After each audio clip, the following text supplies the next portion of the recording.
Tesla stock is currently down about 1.7%, considering what the markets are doing today. This is really not a terrible day for Tesla.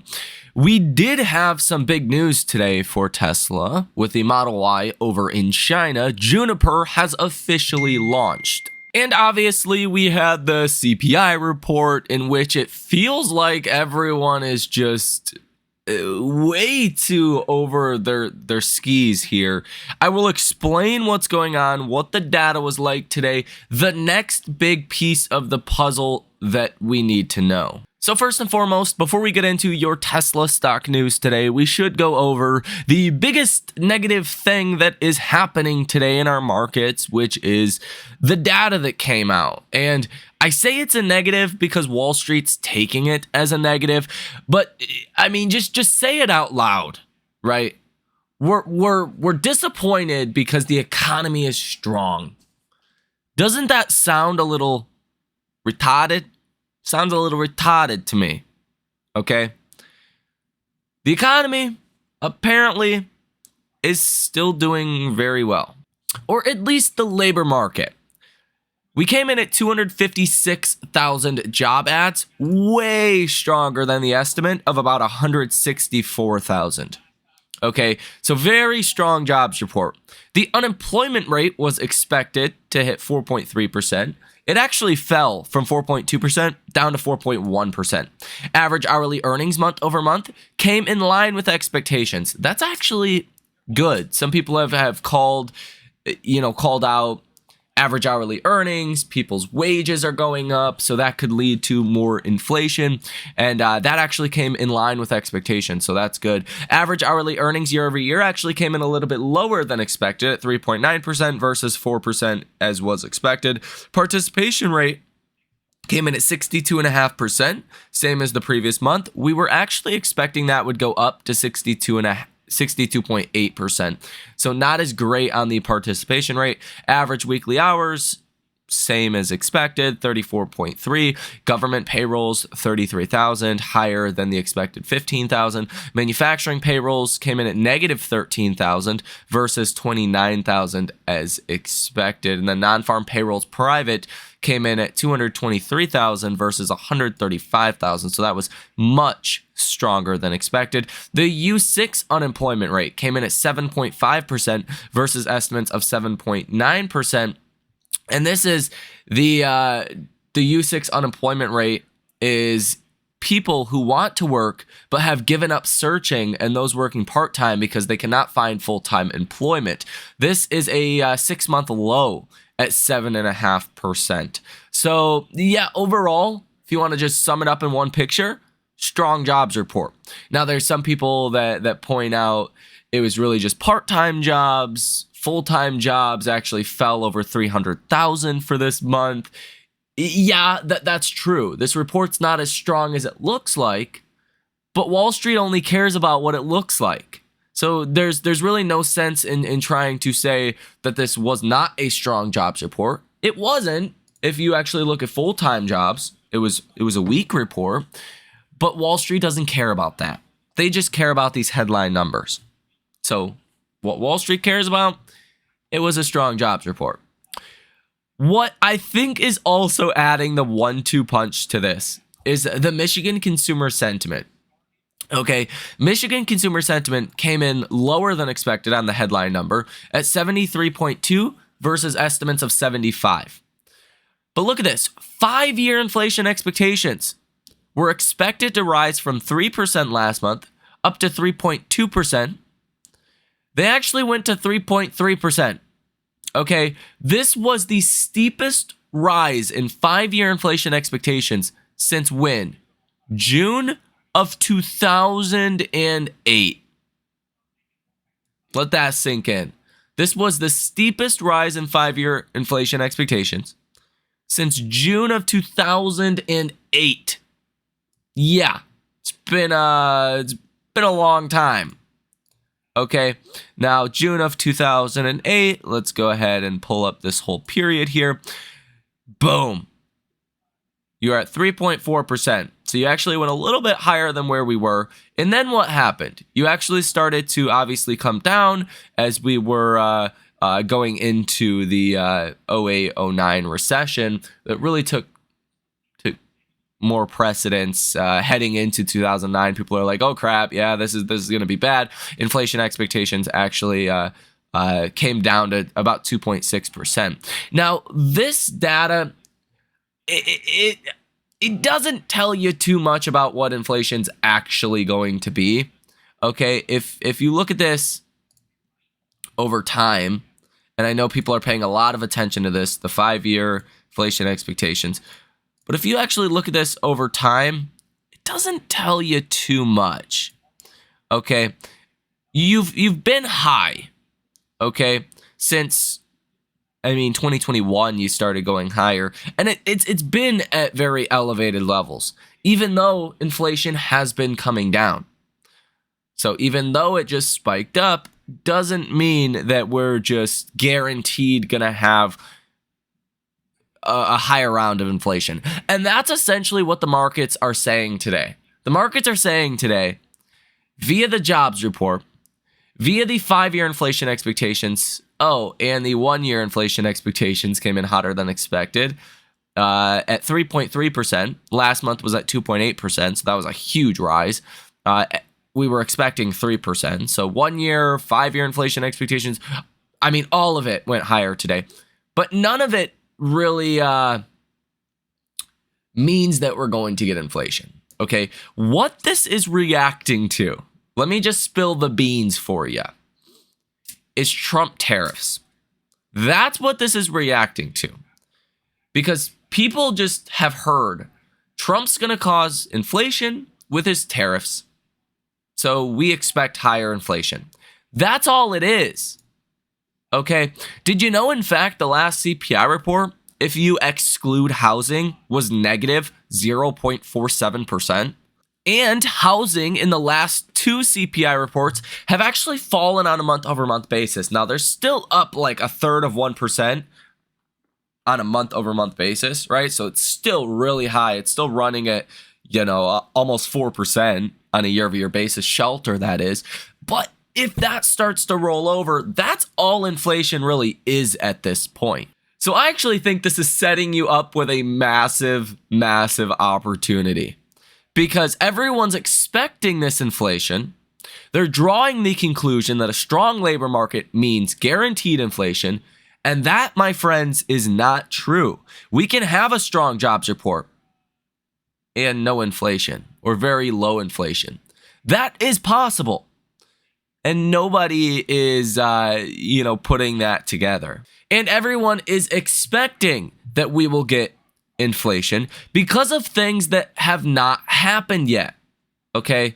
We have not seen tariffs yet. We don't know what tariffs are going to look like, when they could be implemented. Okay? So we have swung way to the left side of this podium, or pendulum, when nothing has happened. That's why I think this is such a large opportunity right now, because the reality of the situation is we're probably not going to see elevated inflation in 2025. In that scenario, a good jobs report is a good jobs report. No matter which way you want to put it, you want to see good jobs reports. Yeah, I know that sounds crazy. A good jobs report is the best case scenario out of today. Now, not for today's trading, but over the course of 2025, the last thing you want is a recessionary economy. You can see today the Russell 2000 is down 2.5%, NASDAQ is down about 2%, S&P is down 1.63%, and the Dow is down 1.57%. The VIX is up 9% at 19.69, so hitting that level of almost 20. Okay, so fear is elevated. 10-year Treasury yields are hitting a new high we have not seen in a while at 4.74%, a new 52-week high today on 10-year Treasuries. But again, we didn't get inflation data. We don't know what inflation is going to look like. We're all assuming that Trump tariffs and a strong economy will cause inflation. I don't think Trump wants to end the bull market. I don't think Trump wants to be the guy that came in and failed after Biden. Sorry, I don't buy that. So under that precedent, I don't think we're going to get inflationary tariffs.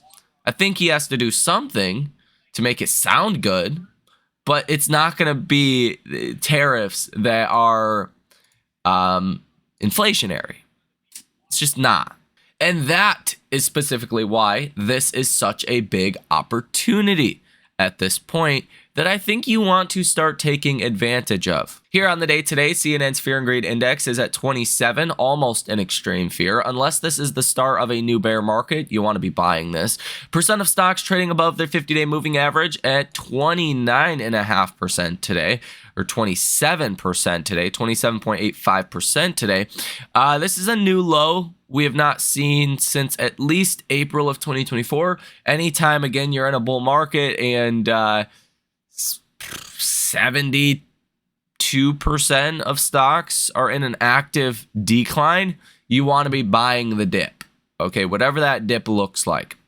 You can see from the AI Investor Sentiment Survey, there is now more bearish investors than bullish investors out there.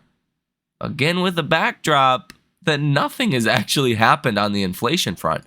We get inflation data next week. Now, if inflation goes up again, if we get a surprisingly hot inflation report next week, then yeah, there is some concern to be had there.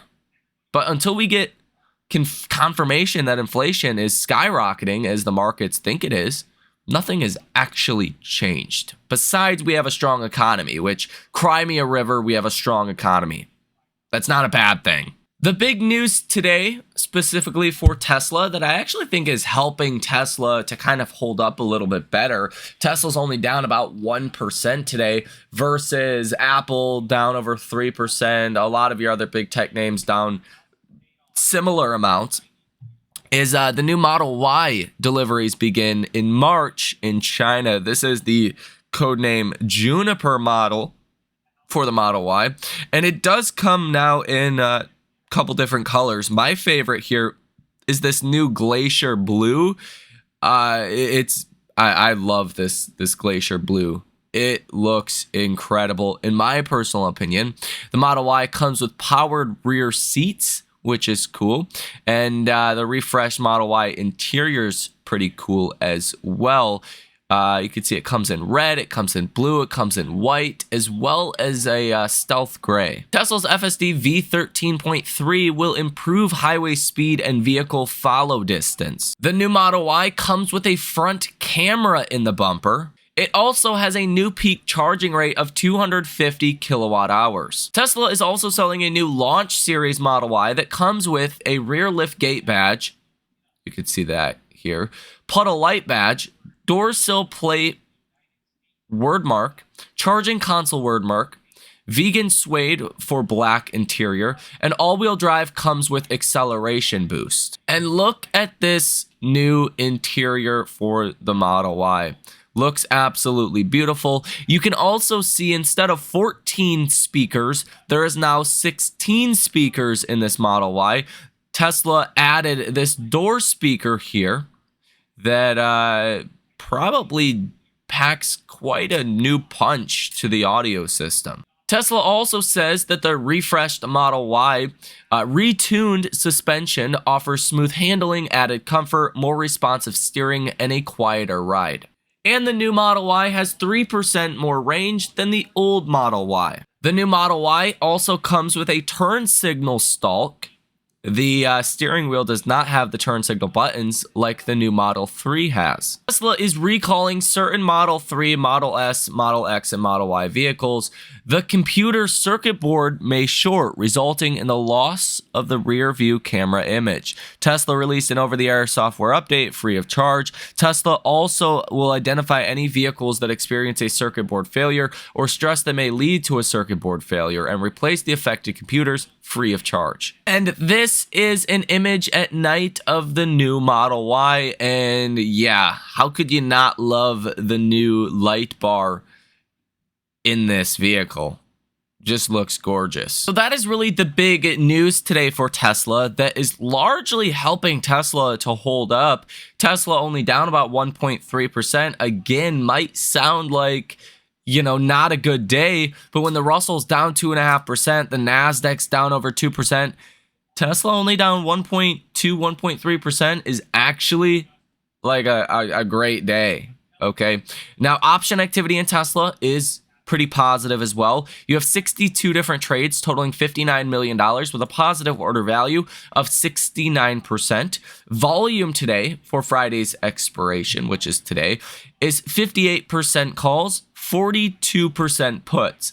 Now, volume for next Friday's expiration today, 51.63% calls and 48.37% puts. So more positive than negative is a good sign. You can see on the day today, you actually have 125,000 shares that are on net being covered today from hedge funds and institutions. So, they're taking the opportunity, at least a little bit, to cover on their short positions on this sell down that we've seen in the markets, which the S&P is now down about 4.5% from its all-time high, touching this 100-day moving average. Sometimes this 100-day moving average serves as support.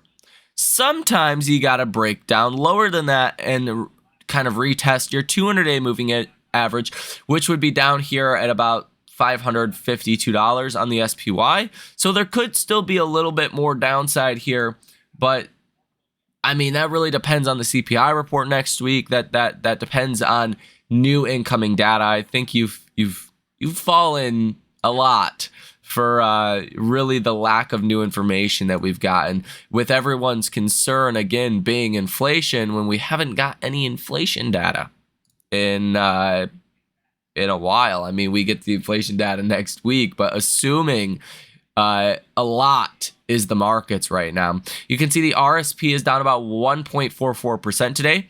That's down about 7.6% from its all-time high. So the RSP is definitely taking it a lot harder than the market cap weighted S&P, and we'll see, because you're almost in a technical correction here for the RSP.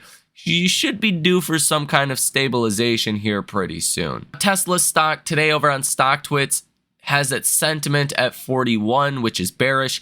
Yesterday, you were neutral at 47. Message volume is normal today at 45. Yesterday was normal at 51. And the participation ratio today is high at 55. Tesla stock on a technical basis is still finding support here at this trend line, which is good. You did break lower today to about 384. And then it looks like you're still going to close above this trend line, which so far so good is a good sign. If we do see an overall breakdown in markets and markets move lower, your next stop is that 50-day moving average at about $365 per share. That's where I would expect you to find more support for Tesla. To the upside, you want to get above about 402. You want to break back into the 400s, but I don't know when that is going to happen. We need to get some good data on inflation next week. That would definitely be the catalyst to say, oh crap, the markets are wrong here. We shouldn't be worried about a strong economy if inflation continues to fall. So just, my opinion, I don't think it's time to fully jump on the worried or crash bandwagon here. Although there could be a problem next week if inflation comes in higher than expected. I think it will be an opportunity if markets continue to sell off, and I think you want to start taking advantage of that right now. It's just my opinion. That's what I'm doing. Let me know what you are doing down below in the comment section. Ladies and gentlemen, have a fantastic rest of your day, and I will see you in the next one.